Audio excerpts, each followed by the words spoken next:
안녕하세요. 한국 속의 중국, 그리고 중국 속의 한국을 강의하고 있는 장영덕이라고 합니다.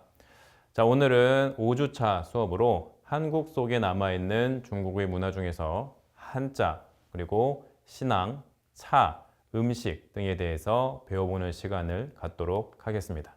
한국 속에 남아있는 중국의 문화 중에 이 한자와 차, 음식, 그리고 관우와 제갈량이 모셔져 있는 사당, 이러한 여러 가지 중국 문화에 대해서 학습하고, 그리고 이와 같은 문화들이 어떻게 한국 사회에 전해지게 되었는지 이해하도록 하는 것을 이번 수업의 목표로 하겠습니다. 그래서 이번 수업을 통해서 이 한자의 기원과 그리고 어떻게 한반도에 전래되었는지 등에 대해서 이해를 하고요. 그리고 중국에서 전해진 이 관우와 제갈량 신앙에 대해서도 이해할 수 있습니다. 그리고 이 중국의 차 문화와 음식 문화에 대해서 이해하고 또 말할 수 있습니다. 오늘은 이 한국 속에 남아있는 이 중국의 문화에는 어떤 것이 있는지 알아보는 세 번째 시간입니다. 우리는 앞서 이 한국 속에 남아있는 중국의 문화로서 이 한국 사회에 큰 영향을 미친 유교 사상과 그리고 한국에 체류하고 있는 이 화교, 그리고 이 화교들이 집단으로 거주하고 있는 차이나타운에 대해서 살펴보았는데요. 오늘은 한국 속에 남아있는 중국의 또 다른 문화들 중에서 이 중국의 문자인 한자, 그리고 이 요즘 한국 사람들도 많이 마시고 있는 중국의 차, 그리고 또한 이 중국의 음식 문화, 그리고 또 하나 이 중국의 이 삼국지의 유명한 장수와 그리고 지략가죠. 이 관우와 제갈량을 모시고 있는 사당, 이러한 여러 가지 이 중국의 문화에 대해서 한번 이야기를 해보도록 하겠습니다. 그리고 이런 것들을 통해서 이 한반도에 남아있는 중국의 문화에는 다양한 것들이 있다는 것을 여러분들께 소개해 보도록 하겠습니다. 그럼 먼저 이 중국의 문자인 한자에 대해서 이야기를 해보도록 하겠습니다. 아마 지금 이 강의를 듣고 계시는 분들 중에서도 이 한자를 많이 알고 계시고 또 자주 사용하시는 분들이 계실 텐데요.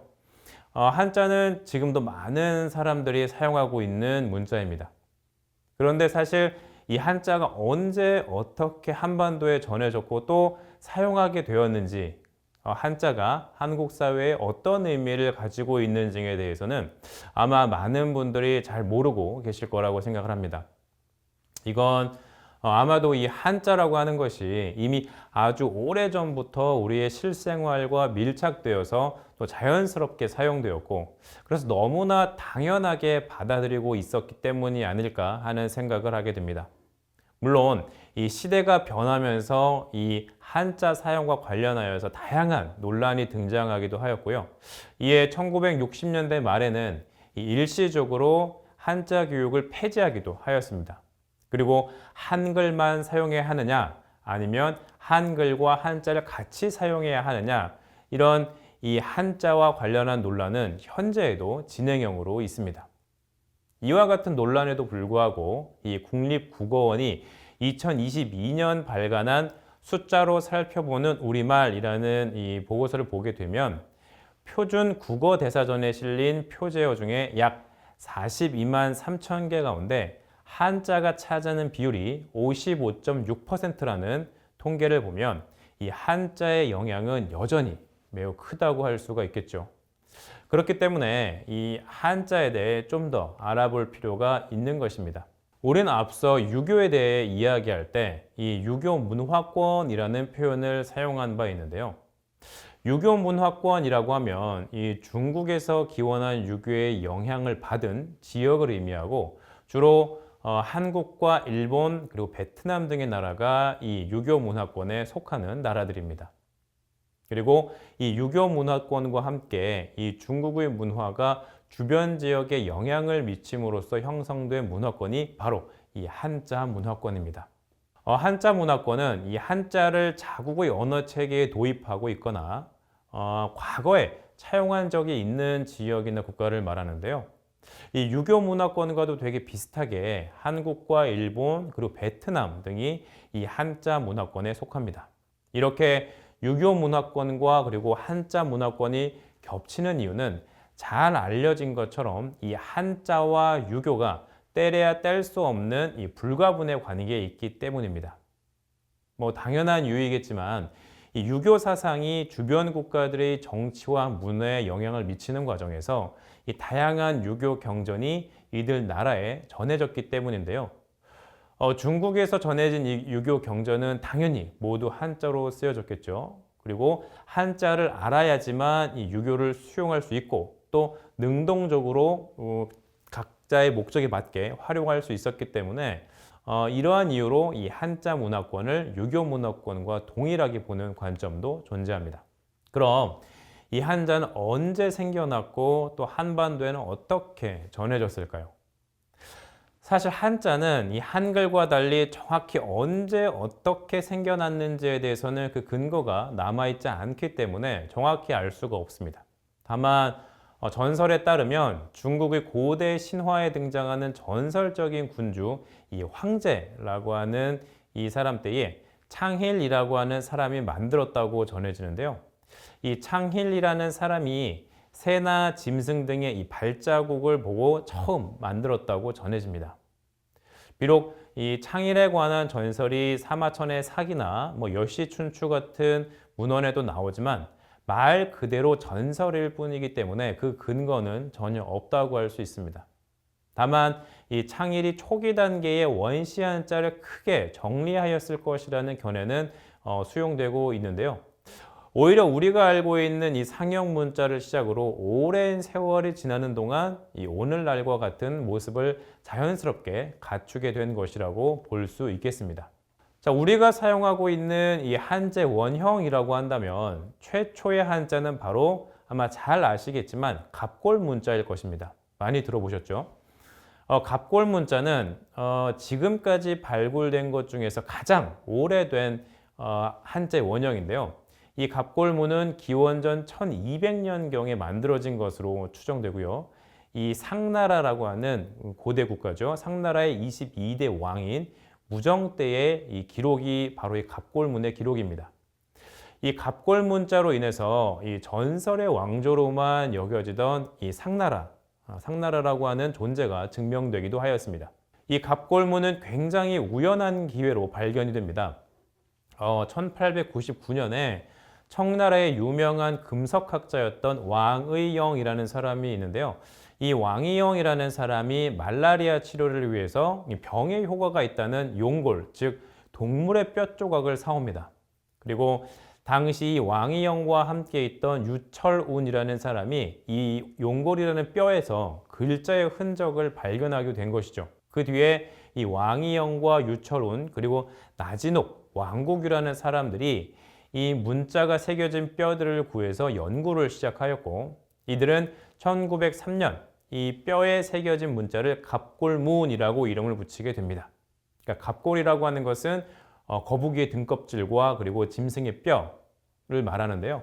그리고 1928년 지금의 허난성 안야현 샤오툰춘이라는 곳에서 이 다량의 갑골이 출토되자 이들은 이 갑골의 출토 지점이 상나라 후기의 도읍지였던 은허라는 것을 밝혀내게 됩니다. 이렇게 갑골문의 발견과 연구는 과거의 전설로만 전해졌던 이 상나라의 존재를 실증적으로 확인시켜 주었을 뿐만 아니라 이 한자의 원형을 확인시켜주는 계기가 되었습니다. 지금까지 발견된 갑골문의 글자 수는 약 5천여 자에 이르는데요. 지금까지 약 2천여 자가 해독된 상태라고 하니 아마 더 많은 문자가 해독된다면 지금까지 없던 새로운 한자가 또 추가될지도 모르겠습니다. 자, 그럼 이 한자는 어떤 과정을 통해서 한반도에 전래되었을까요? 한자가 한반도에 전래된 시기와 그 경로는 구체적으로 확인할 수는 없습니다. 다만 이 중국과 이 한반도가 지리적으로 굉장히 인접해 있다는 것을 고려하면 대륙에서 만들어진 한자가 대륙 내에서 서서히 유입되었을 것이라고 추측할 수 있을 뿐입니다. 다만 기원전 2세기경에 이 연나라 사람 위만이라는 연나라 사람이 한 1000여 명 정도를 이끌고 고조선으로 들어오게 되는데요. 이때 자연스럽게 한자가 유입되었을 것으로 보이고요. 그리고 위만이 고조선의 왕위를 찬탈하고 세운 이 위만 조선이 존속하는 동안에도 이 한자의 사용이 있었을 것으로 보입니다. 또한 이 한나라의 7대 황제인 이 무제는 위만 조선을 멸망시키고 그리고 기존의 고조선 지역을 통치하기 위해 한사군을 설치하는데요. 즉 낙랑군 그리고 임둔군, 현도군, 진번군이라는 곳입니다. 이 사군을 설치하고 이 사군의 설치로 인해 중국의 이주가 진행되었는데요. 이를 계기로 해서 한자의 유입이 다시 한번 활발했을 것으로 보입니다.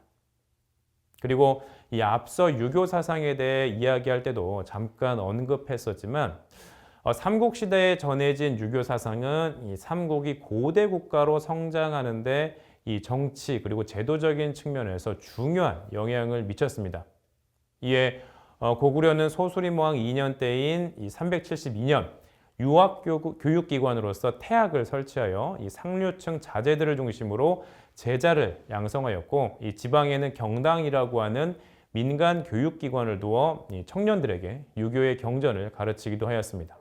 그리고 장수왕 2년 때인 414년에 세운 이 광개토대왕비의 한문은 당시 고구려의 한자 수용력과 그리고 활용력을 잘 보여주는 사례라고 할 수 있죠. 또한 이 신라에서는 신문왕 2년인 682년 국학을 설립하여서 이 오경과 함께 논어와 효경 등을 가로쳤고요. 유교 사상은 치국 이념의 기초가 되었습니다. 그리고 신라가 삼국을 통일한 이후에는 이 유교적인 이념과 정치 제도가 전제 왕권을 강화하는 데 중요한 역할을 하게 됩니다. 자, 백제의 경우에도 이 유교 경전인 오경에 통달한 사람들에게 관직을 줬던 이 오경 박사 제도가 있었고요. 그리고 앞서도 말씀드린 적이 있지만 4세기 왕인 박사는 이 일본의 논어를 전수하였다는 기록을 보면 이 백제에도 유교 사상이 널리 보급되었고 또 그리고 그 수준 또한 매우 높았다는 것을 짐작할 수 있습니다. 이렇듯 삼국시대가 되면 이 유교가 본격적으로 도입이 되고 또 정치적으로 많은 영향을 미치게 되는데요. 당연한 이야기겠지만 이 유교 경전이 한자로 되어 있었던 만큼 이 삼국시대 한자의 사용 수준 또한 상당히 높았을 것으로 생각해 볼 수 있습니다. 특히 이 백제 왕인 박사는 일본의 논어와 함께 이 한자를 학습하기 위한 천자문을 전함으로써 고대 일본의 문화 발전에 지대한 공헌을 하기도 하였습니다. 왕인의 사례만 보더라도 당시 삼국의 한자 수준을 가늠해 볼 수 있을 것입니다. 자, 그리고 6세기가 되면 이 한자는 점차 토착화되기 시작하는데요. 이때부터 한자어, 즉 한자로 된 어휘가 나타나기 시작합니다. 예를 들면 5세기 신라 지증왕 이후 왕의 이름과 그리고 이 주, 군, 현 이런 행정구역의 이름 그리고 법률과 제도를 마련하는 과정에서 이 중국식 한자어를 사용한 것이죠. 이후 삼국에서는 이 한문으로 이루어진 국사가 편찬되거나 혹은 문학 작품이 나타나는 등 이 한문은 고유어 체계에 영향을 미치면서 이 한자어 생성을 또한 촉진하게 되었습니다. 자, 여기에서 한문이란 이 한자로 이루어진 문어체의 문장을 말합니다. 그러니까 엄밀한 의미에서 문자를 가리키는 한자와는 다른 것이죠. 자, 한자의 토착화는 많이 들어보셨겠지만 향찰이나 이도에서도 확인할 수 있습니다. 신라에서는 설총이라는 사람에 의해 이 한자의 음과 훈을 빌려 이 고유어를 표기하는 이도가 만들어지면서 한자를 사용한 고유어 표기가 가능해졌습니다. 이도의 경우에는 이 19세기 말까지도 사용되었습니다. 자, 그리고 7세기 신라가 삼국을 통일한 이후에는 정치와 각종 제도, 학술, 종교 이런 여러 분야에서 한자와 한자의 사용이 크게 발전하게 되고요. 그리고 고려시대가 되면 이 고려시대 전반의 문화를 담당하게 되는 유학과 그리고 불교가 이 문학과 사상에 큰 영향을 미치게 되면서 한자의 영향은 더욱 커지게 되었습니다. 이처럼 이 문학과 사상이 발전하는 가운데 한자어는 더욱 빠르게 증가하였고요. 그리고 한자와 한자어의 사용 또한 크게 확대됩니다.